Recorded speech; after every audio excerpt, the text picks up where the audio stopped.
allí. Bueno, entonces, Johann Friedrich Michel, él aislaría esa nucleína, ¿cierto?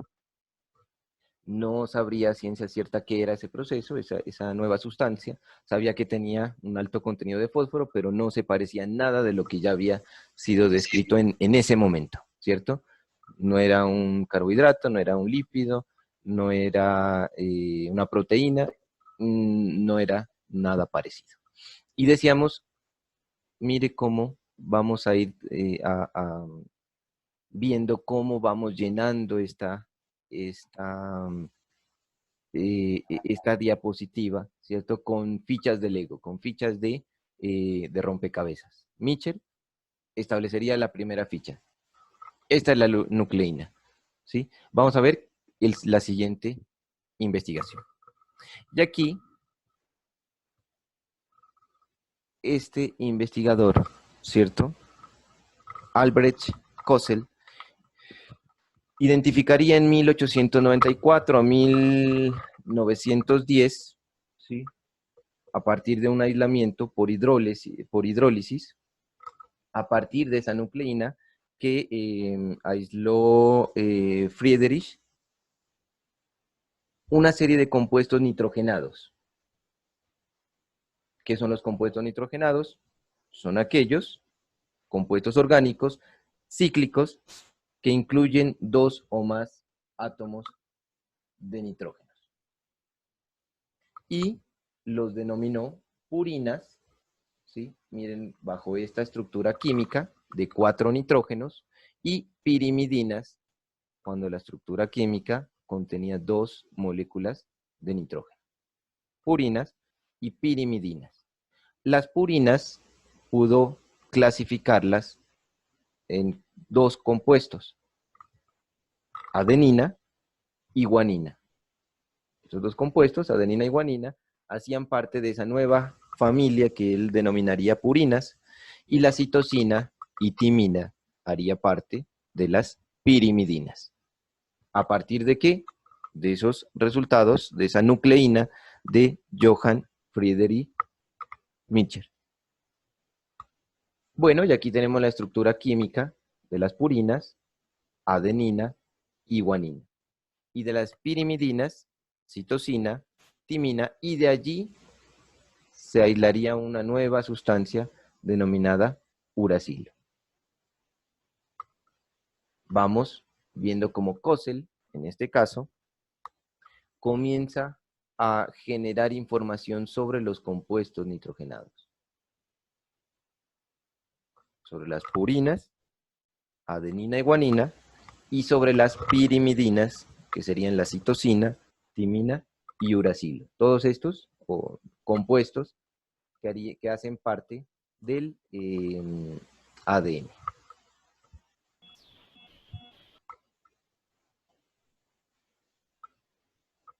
Vamos transcurriendo en la línea cronológica, y en 1911 Theodor Levin encontró que los ácidos nucleicos, que es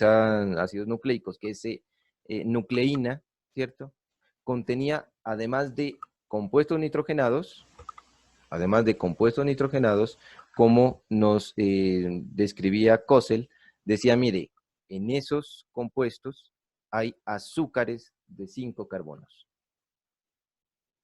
que denominó ribosa, y ribosa para el ARN y desoxirribosa en el ADN. Esto lo sabríamos más tarde, ¿cierto? Lo que hizo Levin es identificar azúcares de 5 carbonos, una ribosa y una desoxirribosa. En 1934 halló que las unidades de ácidos nucleicos, inicialmente descritas como nucleínas, están conformadas por los nucleótidos. Y ese sería un gran avance para entender lo que es el ADN, los nucleótidos, que son compuestos, ¿cierto?, estructurales, que tienen en su conformación una base nitrogenada, tiene el azúcar que ya había descrito Levin, una ribosa o desoxirribosa, y un grupo fosfato. Se dio cuenta Levin que estos nucleótidos, aparte de la base nitrogenada y del azúcar, tenían una gran cantidad de fósforo, ¿cierto? Y que eran grupo fosfato. Esto, pues ya lo había visto en la nucleína, lo había visto el mismo Johann Friedrich Miescher, ¿cierto? Y Kose le había dicho, mire, hay compuestos nitrogenados. Ahora sí, Levin decía, mire, sí, efectivamente hay bases nitrogenadas, hay una azúcar y hay un grupo fosfato. Y le va dando forma a ese ADN. Desde Friedrich Miescher, Kossel con sus compuestos nitrogenados, Levin con las azúcares de 5 carbonos, con la definición de nucleótidos y de ese grupo fosfato. Colegas, ¿estaban escribiendo algo?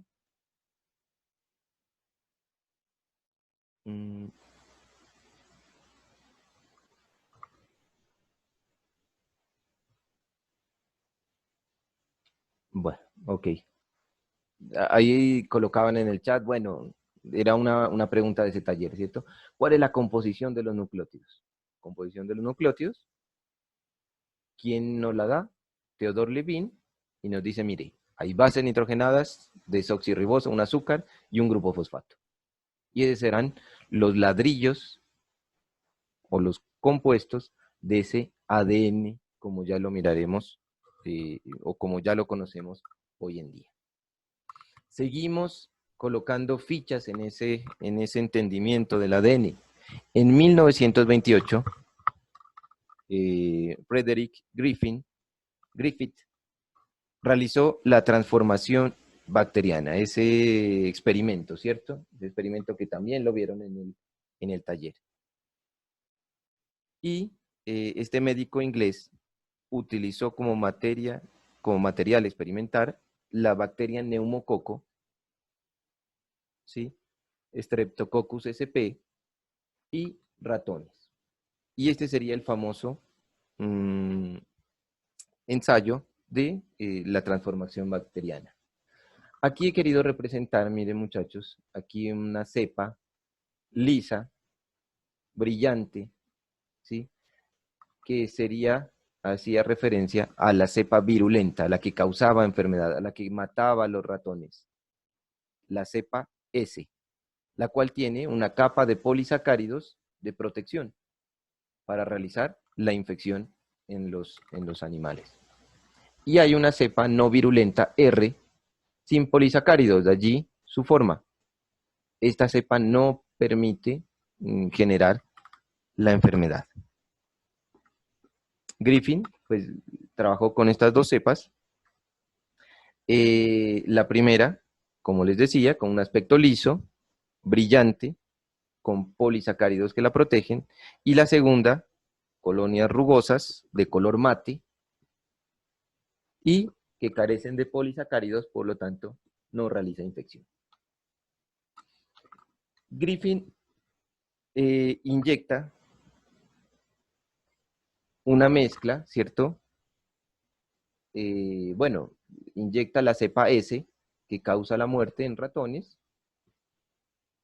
Efectivamente, el ratón a las 24 horas muere. Inyecta la cepa R, la que no tiene la posibilidad de matarlos, de ser virulenta. El ratón vive. Este sería, hasta allí, serían las respuestas lógicas que debería encontrar Griffin. Ahora sí, Griffin inactiva esas bacterias virulentas por medio de un mechero, modificando esa cubierta de polisacáridos. cuando inactiva por acción del calor esa cepa virulenta y la inyecta, el ratón vive, ¿cierto? No, esas células no tienen esa posibilidad de infectar. Pero realizó realmente, algunos dicen que este simplemente era un blanco, o sea, un tratamiento testigo dentro de su investigación, porque realmente no encuentran mucha lógica al planteamiento inicial que tiene Griffin. Pero hace esto, mire, inyecta una mezcla de neumococo de tipo R, o sea, no virulenta, y tipo S, virulentos, que estaba previamente eh, afectada por el calor. Y encontró que los ratones morían a las 24 horas. Y al extraer la sangre de los ratones, encontró únicamente neumococo tipo S. Algún factor de transformación había activado nuevamente esa cepa virulenta desactivada y había realizado una transformación aquí.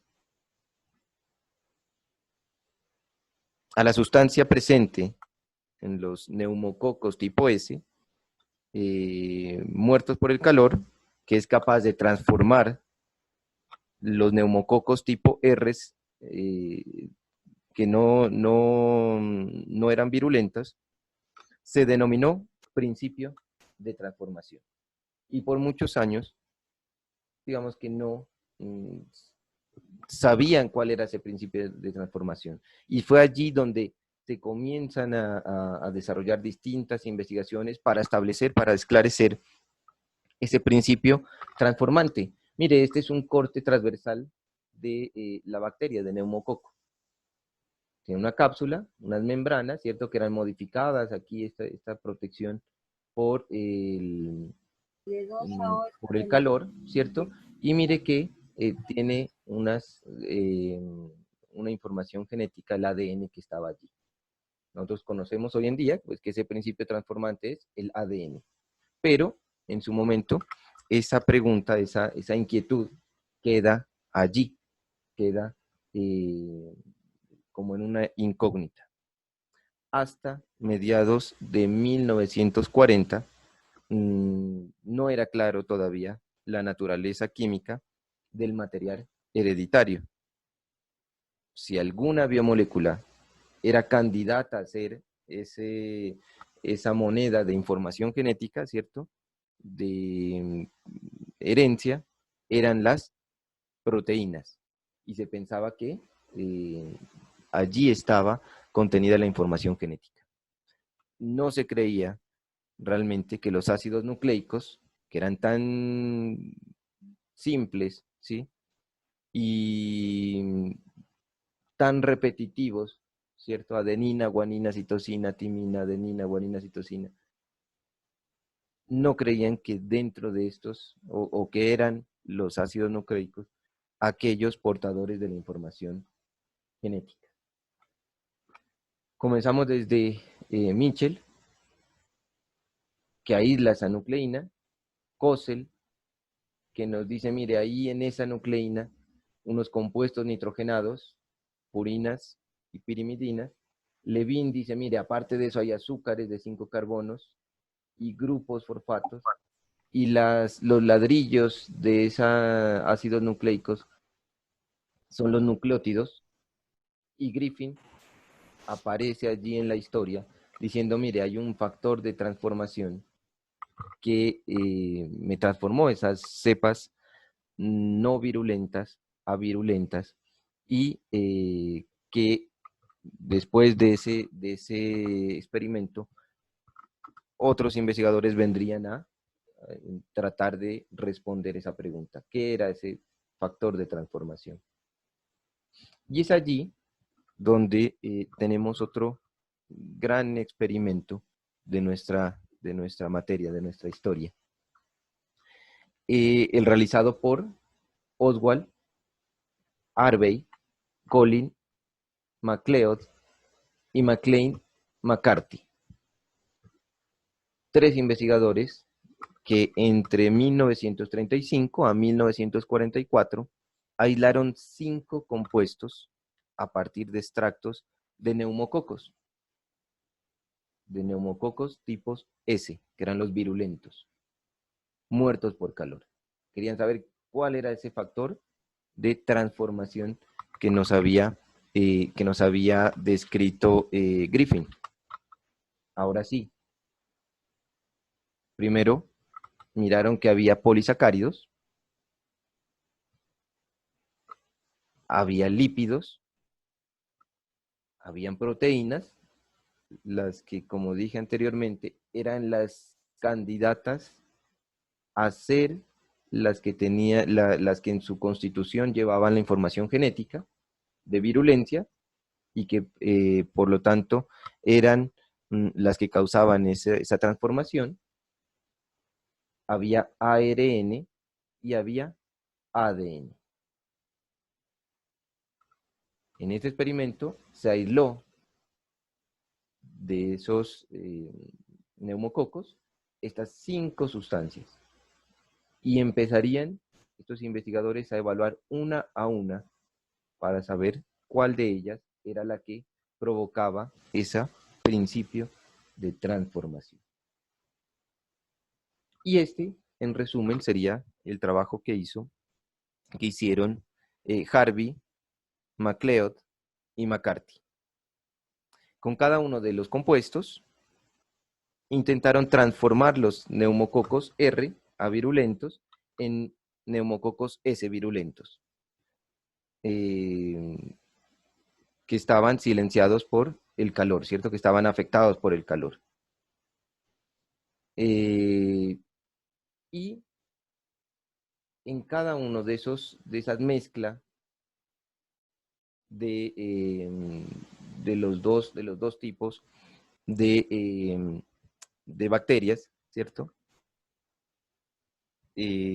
Tal como lo había hecho Griffin, se le colocó a esa sustancia compuestos que permitían la degradación, ¿sí? Enzimas que permitían la degradación de un tipo de compuesto específico. Las lipasas, por ejemplo, son enzimas que degradan los lípidos, algo que ellos habían encontrado. Las carbonasas, enzimas que podían degradar los polisacáridos. Las proteasas, que degradan las proteínas.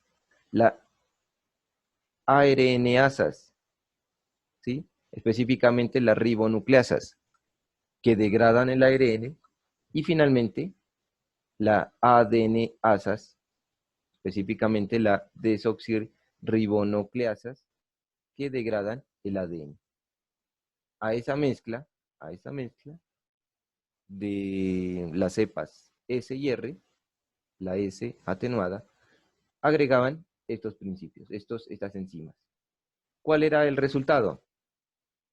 El resultado que cuando aplicaban lipasas o carbonasas, tenían o seguía habiendo ese principio transformador. El resultado final eran células bacterianas virulentas. Cuando aplicaban las proteasas, había ese principio transformador. ARNasas, había ese principio transformador. En todos estos casos, habían células bacteriales virulentas.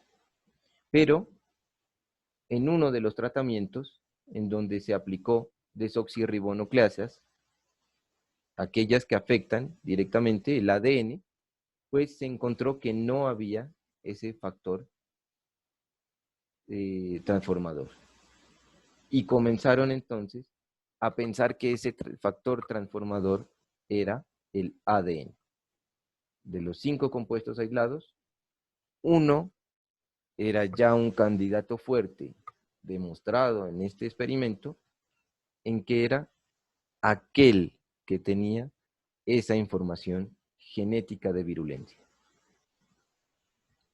Mitchell, con la nucleína, pasamos todo este proceso histórico hasta el factor de transformación de Griffin, y aquí, los tres investigadores, Avery, MacLeod y McCarthy, comienzan a identificar, a señalar al ADN como aquel que responde a ese factor de transformación.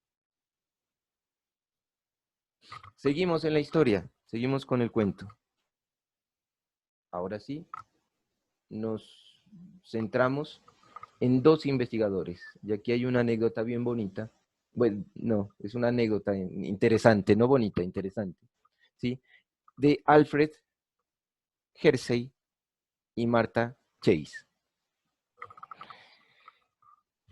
Ellos trabajaron con bacteriófagos, ¿cierto? O también llamados fagos, aquí lo vemos en este lado de la diapositiva, ¿sí? Son organismos sumamente simples, sumamente simples. Son virus que atacan a las bacterias. Específicamente trabajaron estos dos investigadores con los fagos de la serie T-par. Trabajaron con el fago T2, con el fago T4 y T6. Y de estos, especialmente, con el fago T4. Y estos fagos, estos bacteriófagos, atacan, como su nombre lo indica, a las bacterias. Mire aquí una fotografía en la cual se representa cómo estos organismos que están constituidos básicamente por proteínas, el cuerpo, y una cabeza que tiene la información genética, el ADN. Cómo a través de ese cuerpo proteico se protegen la molécula de ADN, y cuando el fago se encuentra aquí con una bacteria que sea susceptible, se fija un receptor en esa superficie de la bacteria y le inyecta el material genético que tiene en la cabeza. Le inyecta el ADN. Utiliza ese ADN, o cuando ya entra la bacteria, produce cientos de copias de sí mismo, de ese ADN, toma prestada esa maquinaria de la bacteria para multiplicarse y multiplicar proteínas, generando así muchas copias del fago, causando lisis de la bacteria, o sea, rompimiento de la bacteria, y liberando ese virus para que nuevamente pueda infectar en el medio a otros individuos, a otras bacterias. ¿Cierto? Ese es el proceso, ese es lo que hace este fago. Teniendo en cuenta eso, la simpleza de este organismo, que tenía un cuerpo de proteína y una cabeza de ADN, información genética, lo que hicieron estos investigadores fue marcar el ADN con fósforo radioactivo, ¿sí? O bueno, ellos, de hecho, ellos sabían que el fósforo forma parte solamente del ADN y que era un buen indicador, un buen marcador, y que a su vez el azufre hace parte solamente de las proteínas. Por tanto, podían seguir estos dos compuestos, estas dos moléculas, ¿cierto? Tanto si es ADN o si es proteína, a partir de estos elementos, del fósforo y del azufre. Y es así como en 1952 marcaron el ADN con fósforo radioactivo, con el fósforo radioactivo aquí, en este caso, el fósforo 32, que era componente del ADN, y también marcaron, por otro lado, en otro tratamiento, el azufre 35, marcando, en este caso, el cuerpo del fago, y en este caso, lo que contenía la cabeza, ¿cierto? El ADN que estaba en su interior. Este experimento, mm, en este experimento, pues colocan allí tanto el fago como las bacterias que iban a ser inoculadas en una primera etapa, ¿cierto? Infectan esas bacterias y vamos a ver este primer caso, ¿sí? Infectan las bacterias que tenían ese fago marcado con fósforo 32, centrifugan la mezcla para separarla, para separar las bacterias de los virus, ¿cierto? O de lo que quedase de los virus, y observaron que el ADN con fósforo 32 apareció en el fondo del tubo de ensayo, donde estaban las bacterias, ¿cierto? Elementos mucho más pesados se van al fondo y por lo tanto, allí en el fondo, donde se encontraban los restos bacterianos, encontraron el fósforo marcado radioactivamente. Mientras que en la solución, donde estaba las cápsides de los fagos del virus, ¿cierto? No se identificó fósforo 32. ¿Qué quería decir esto? Por otro lado, infectaron bacterias que crecían en un medio que contenía azufre 35, un azufre marcado radioactivamente. Centrifugaron la mezcla.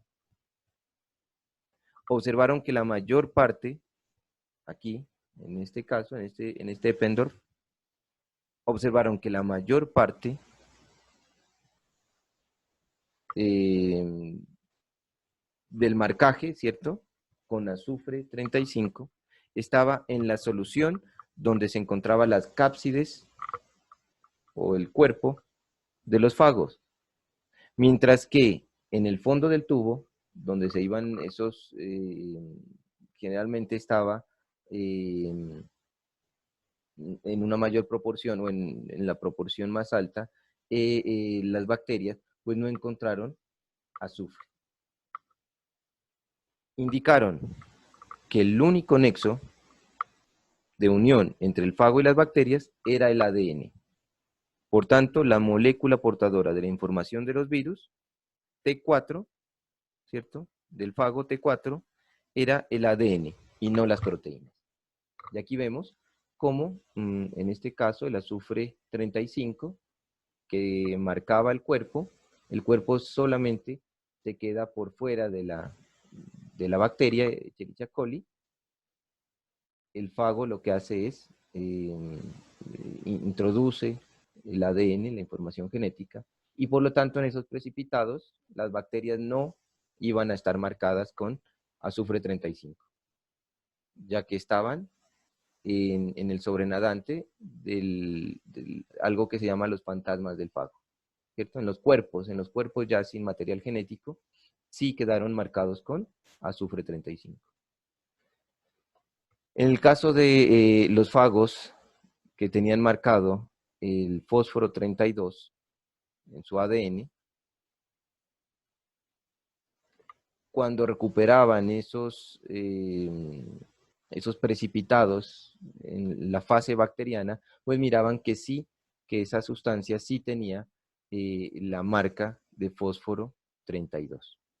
Y es así como determinan, como confirman, junto con la anterior investigación, justo con la anterior investigación de Harvey, de MacLeod y de McCarthy, confirman finalmente que ese principio transformador se daba a causa del ADN. Desde la nucleína, nuevamente, dando toda esta rueda, esta cadena de sucesos de la ciencia, hasta llegar a Hersey y Chase, marcando esos fagos con azufre 35 y fósforo 32, e indicando que ese principio transformador estaba dado por el ADN.